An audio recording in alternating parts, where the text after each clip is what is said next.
वज़ीर आज़म शहबाज शरीफ की अमरीका, चीन, यूरोप समेत तमाम ममालिक के सरमायाकारों को पाकिस्तान में मादनियात के शोबे में सरमायाकारी की दावत।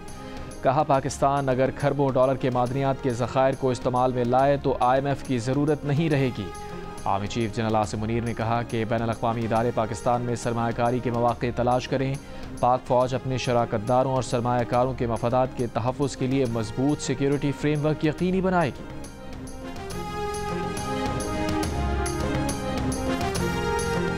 कनाडा की बैरक गोल्ड कंपनी ने पाकिस्तान में सोने और तांबे के ज़खायर निकालने के रेकोडिक मंसूबे पर काम करने की हामी भर ली। अमरीकी मीडिया के मुताबिक बैरक गोल्ड रेकोडिक मंसूबे में $3 अरब की सरमायाकारी करेगी। मंसूबे में 50% हिस्सा होगा, बाकी 50% हिस्सा हुकूमत पाकिस्तान और बलूचिस्तान के पास होगा। बैरक गोल्ड कंपनी के मुताबिक मंसूबे के पहले हिस्से पर रवां बरस से काम शुरू हो जाएगा। 2028 में रेकोडिक मंसूबे की पहली प्रोडक्शन मुतवक्के है।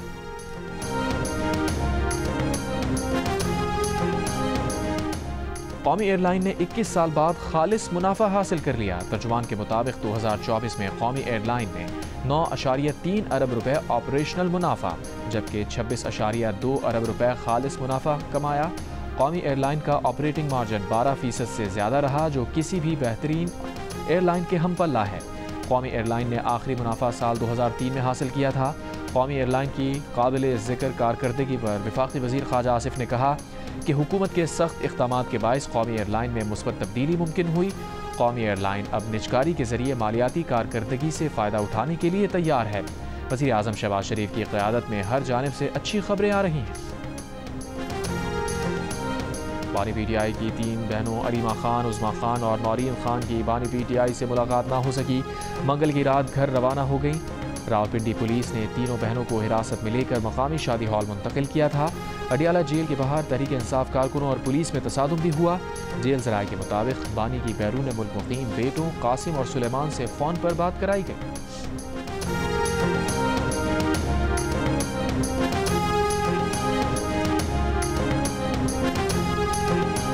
चेयरमैन PTI बैरिस्टर गौहर ने कहा है कि मंगल को बानी PTI की बहनों और कासिम खान को मिलने नहीं दिया गया। रुकने असम्बली शफकत अवान को गिरफ्तार किया गया।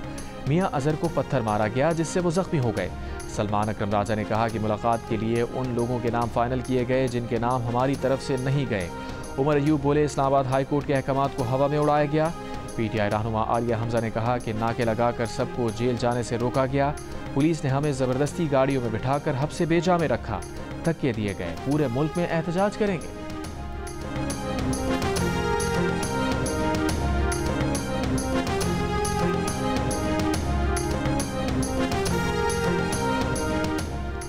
वज़ीर मुमलिकत बराए दाखिला तलाल चौधरी का कहना है कि PTI में हर एक की अपनी 1.5 ईंट की मस्जिद है। इनसे बनी बनाई जमात भी नहीं संभल रही। जियो न्यूज़ के प्रोग्राम आज शाहजेब खानज़ादा के साथ में गुफ्तगू। कहा, अदालती फैसले के बाद हमें किसी को बानी PTI से रोकने की ज़रूरत नहीं है और बहुत सारे लोगों से वो खुद नहीं मिलना चाहते। बुशरा बीबी जिससे चाहती हैं बानी PTI उससे मिलते हैं।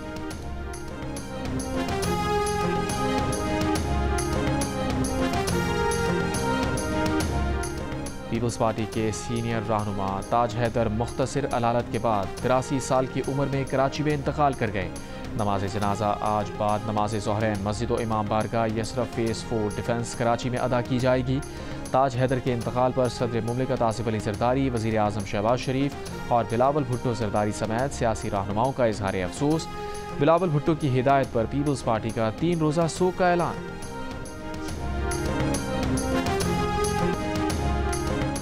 अमरीका की जानिब से मुख्तलिफ ममालिक पर तिजारती टैरिफ आयद किए जाने के बाद नया खेल मंचलों के हाथ लग गया। दिलचस्प वीडियोस बनाना शुरू कर दी, मसनूई ज़हानत से कमाल दिखाया।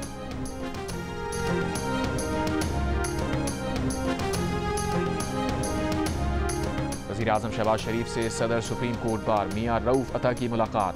सुप्रीम कोर्ट बार के एलामिया के मुताबिक बलूचिस्तान में अमन व अमान की खराब सूरत हाल पर गुफ्तगू की गई।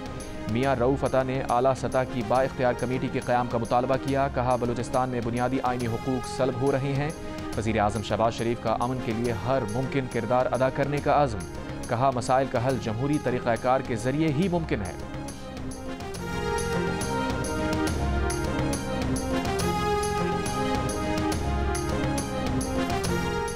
बलूचिस्तान नेशनल पार्टी का मस्तूंग में धरना 12वें रोज भी जारी। सादिक चेयरमैन सेनेट सादिक सिजरानी की लकपास आमद। सरदार अख्तर मेंगल से 1-on-1 मुलाकात। सरदार अख्तर मेंगल का कहना है कि उनकी जमात के किसी से मुज़ाकरात नहीं हो रहे।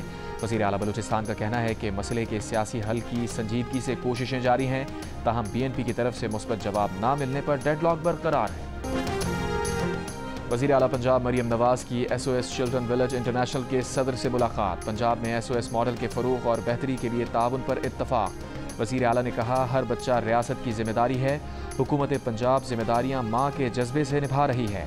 SOS विलेज में महफूज छत, मयारी तालीम फराहम किया जाना काबिल तहसीन है।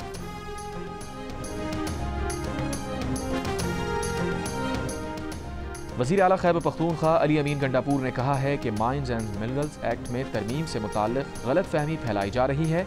तरमीम में सूबाई हुकूमत का कोई भी इख्तियार किसी को नहीं दिया जा रहा। सूबे का इख्तियार ना कोई किसी को दे सकते हैं और ना कोई हमसे ले सकता है। बेबुनियाद और मन घड़त अफवाहें उनके बुग़ज़ में फैलाई जा रही हैं। मादनियात के शोबे में इस्लाहात को गलत रंग देने की कोशिश की जा रही है। MQM पाकिस्तान के रहनुमा खालिद मकबूल सिद्दीकी की अपने हुकूक के लिए सड़कों पर आने की धमकी। कहा, कराची की बेअमनी की वजह चोर और सिपाही का गैर मकामी होना है। हमारे पास सिंध के शहरी इलाकों का 90% मैंडेट है। हम विफाक से बात कर रहे हैं क्योंकि सूबे से बात करना अपना सर फोड़ने के मुतरादिफ है। विफाक हतमी तौर पर बता दे, हमने उसे अपने दुख दर्द से आगाह किया हुआ है। कराची के हालात एक बार फिर खराब हो रहे हैं।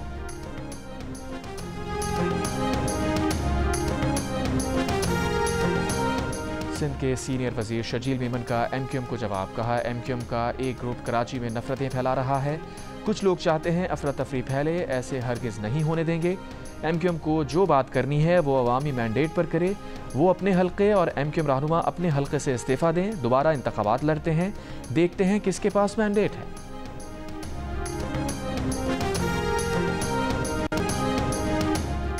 अमरीकी सदर ट्रंप कहते हैं कि टैरिफ की मद में हम रोज़ाना $2 अरब हासिल कर रहे हैं। जापान और जनूबी कोरिया के नुमाइंदे माहिदे के लिए अमरीका पहुंच रहे हैं। सदर ट्रंप कोयले की पैदावार बढ़ाने के एग्जीक्यूटिव ऑर्डर पर दस्तखत कर दिए। और टैरिफ के मामले पर अमरीका और चीन आमने सामने। सदर ट्रंप की चीन को जवाबी महसूलात वापस लेने की डेडलाइन ख़त्म। व्हाइट हाउस का कहना है कि 9 अप्रैल का आगाज़ होते ही चीन पर इजाफी महसूलात के साथ मजमूई 104% टैरिफ नाफिजुल अमल हो जाएगा। चीन ने अमरीकी सदर की मज़ीद टैरिफ आयद करने की धमकी को इक़्तिसादी गुंडागर्दी करार दिया था। व्हाइट हाउस के मुताबिक महसूलात पर बातचीत के लिए 70 ममालिक ने राब्ता कर लिया। हर मुल्क के लिए तमाम इंतखाब मेज़ पर मौजूद हैं। तिजारती बातचीत में इमदाद और उन ममालिक में अमरीकी फ़ौज की मौजूदगी पर बात होगी।